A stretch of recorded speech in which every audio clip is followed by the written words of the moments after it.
Hello everyone, मेरा नाम है आमिर और आप देख रहे हैं आपका प्यारा सा यूट्यूब चैनल जिसका नाम है SMPS माने सीखो मगर प्यार से। और आज हम क्या करने जा रहे हैं? आज हम करेंगे एक्सरसाइज 7C। और वो कैसे करेंगे, चलिए सीख लेते हैं। तो ये रहा हमारे क्वेश्चंस। तो देखिए, बेसिकली यहाँ पर की क्वेश्चन में आपको फैक्टराइज करना है। तो मैं मेथड आपको बता ही देता हूँ। आपको फैक्टराइजेशन का क्या मेथड है? आपको पहले तो सबसे पहले क्वेश्चन लिखना है और वो भी सही क्वेश्चन लिखना है। मैंने एक चीज भी नोटिस की है कि बहुत से बच्चे हमेशा गलत क्वेश्चन भी नोट डाउन कर लेते हैं। चलो, कैसे करना है वो मैं दिखा देता हूँ आपको। ज्यादा दिमाग नहीं लगाना है, बस आपको मिडिल टर्म स्प्लिट्स करना सीख लेना है। अगर वो सीख गए तो आपका काम बन जाएगा। चलो सिखाते हैं। 4T की बात करें तो 4T को आप कैसे लिख सकते हो? बहुत सारे तरीके हैं, जैसे 2T+2T। 4T तो होगा, ओके। और आपका ये भी लिख सकते हो 1T+2T, 3T। ये भी लिख सकते हो। 4T लिखने का तरीका है। चलो, पर हमें इन दोनों में से मान लो लिखने को और भी बहुत से लिख सकते हैं।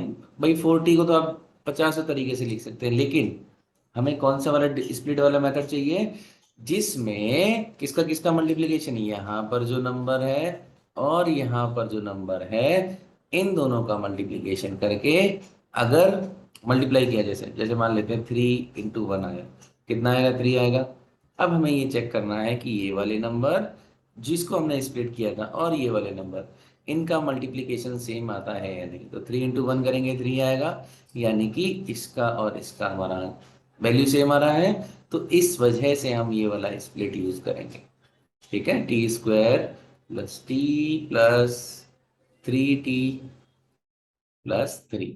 अब ऊपर वाला क्यों नहीं यूज किया? क्योंकि 2 × 2 दोनों को मल्टीप्लाई करोगे तो 4 आएगा ना। हमें तो कितना चाहिए? 3 आना चाहिए। तो 3 कैसे आएगा? जो सेकंड वाला स्प्लिट था, इस वजह से। बस अब तो कॉमन लेना है। मैंने आपको क्या कहा था? इसमें कॉमन लेने के लिए आपको पहली दो दो का सेट बना लेना है। किसका सेट बना लेना है? दो दो का सेट। दो का सेट बना लो, जैसे ही बन गया। अब कॉमन ले लो, यहाँ पे टी कॉमन है, टी कॉमन हो गया। यहाँ पे क्या आएगा? T+1। एक टी तो ये रहा। और जब सब कुछ चला जाता है, मैंने आपको क्या बताया था, या तो वहां कोई नंबर होगा तो नंबर बचेगा। अब जब सब कुछ ही चला गया तो वन ही रहेगा। प्लस, अब इन दोनों में देखो 3 कॉमन है तो 3 कॉमन ले लो, बचेगा क्या? 3T+, अब सब कुछ चला गया, बचा क्या? 1। बस अब यहाँ देखो ये पूरा पूरा कॉमन है, बाहर ले लो। T+1 bracket. और अब बचा क्या? यहाँ पे इसकी जगह यहाँ पर टी बचा और इसमें से 3 बचा था, तो बस आंसर आ गया। है आसान। इस तरीके से आपको इस मिडिल टर्म स्प्लिटिंग करनी है। चलो एक क्वेश्चन और देख लेते हैं, सेकंड पार्ट है हमारा। यहाँ क्या लिखा हुआ है? y² - 2y - 3। फिर से मिडिल टर्म स्प्लिट करो। तो मिडिल टर्म स्प्लिट कैसे करेंगे देख लेते हैं। मिडिल टर्म स्प्लिट करना सिंपल सा है, ज्यादा कुछ इसमें दिमाग लगाना नहीं है। पहले इन दोनों का प्रोडक्ट देख लो, इसका और इसका। तो 3 × -3 कितना आएगा? 3 नंबर देख लो, 1 × 3 कितना आएगा? 3 आया। चलो, यहाँ मिल गया।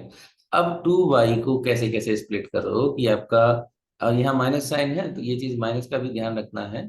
तो यहाँ बेसिकली -3 आना चाहिए। ठीक है, चलो अब इसका स्प्लिट करके देखते हैं। -2 है ना। इसको स्प्लिट करो, कैसे कर सकते हो? -2 को आप ऐसे लिख सकते हो -1। -1 भी तो लिख सकते हो। इसका मल्टीप्लाई करोगे, लेकिन 1 1 का, इसका और इसका मल्टीप्लाई करोगे तो 1 ही आएगा। तो ये नहीं आप यूज कर सकते स्प्लिट। और देख लेते हैं, क्या 3 y - 3 - 1 लिख सकते हैं? लिख सकते हो, लेकिन 3 - 1 में तो आपका 2 आएगा। आंसर 2 आएगा, लेकिन यहाँ तो माइनस का 2 है। तो क्या हम इसको -3 + 1 ले सकते हैं? अब मल्टीप्लाई करोगे तो -3 तो आएगा। दूसरी चीज, -3 + 1 करोगे तो -2 भी आ रहा है। यानी कि ये स्प्लिट हम ले सकते हैं। तो कैसे लिखेंगे? y² - 3y + y + -3। मैं फिर से कह रहा हूं, आप स्प्लिट 3 - 1 भी हो सकता था और -3 + 1 भी एक स्प्लिट है। लेकिन इन दोनों में से कौन सा लेना है? प्रोडक्ट इनका सेम आ रहा है, लेकिन लेना कौन सा है? जब इनका हम ऐड करेंगे, -3 + 1 करेंगे तो -2 आना जरूरी है, ये भी चीज आनी जरूरी है। ठीक है, तो चलो सॉल्व करते हैं। इन दोनों में क्या कॉमन है? y। तो y - 3 प्लस, अब इन दोनों में कुछ कॉमन नहीं है। याद करो, कमेंट करके बताओ, जब कुछ कॉमन नहीं होता है तो हम क्या कॉमन लेते हैं? ठीक है, तो माइनस, बस सॉल्व करो, ये दोनों कॉमन हो गए, y-3 बाहर आ गया। अब बचा के यहाँ तो y बचा है और दूसरी जगह प्लस, तो बस हो गया आंसर, आसान। चलो अब दूसरा पार्ट देख लेते हैं, क्या करते हैं, दूसरा पार्ट देख लेते हैं, आपका थर्ड पार्ट देखते हैं। वो भी आसान ही है, कुछ ऐसा इसमें इतना डिफिकल्ट नहीं है, जितना आपको लगेगा उतना डिफिकल्ट नहीं है। चलो देख लेते हैं। जे स्क्वायर है प्लस जे है -2 है। चलो अब यहाँ पे पहले मल्टीप्लीकेशन वाला देख लो, यहाँ पर -2 है और यहाँ 1 है, तो -2 और मल्टीप्लाई बाई 1 करोगे तो -2 आएगा, आएगा।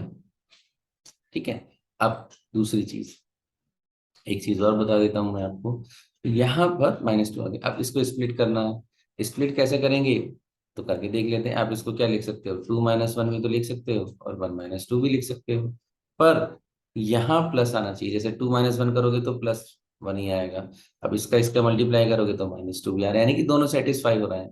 यहाँ पर अगर हम करेंगे तो -1 आंसर आएगा, लेकिन यहाँ तो नहीं होगा। चलो, तो J² +2J -J -2, ठीक है।